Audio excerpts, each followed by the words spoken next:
एक क्षण डोळे मिटा आणि अशी कल्पना करा, आज स्वामी तुमच्या घरी आलेत.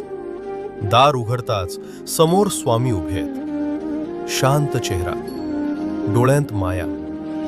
ते आत येतात. कसलाही प्रश्न न विचारता तुमच्या बाजूला बसतात आणि हळूच म्हणतात, तू खूप काही सहन केलेस आणि तरीही तू उभा आहेस.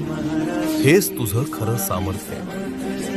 जे तुटलं ते तुला कमकुवत नाही तर शहाणं बनवतं. जे झालं नाही त्यासाठी स्वतःला दोष देऊ नकोस, कारण योग्य वेळ नेहमी योग्य उत्तर घेऊन येते.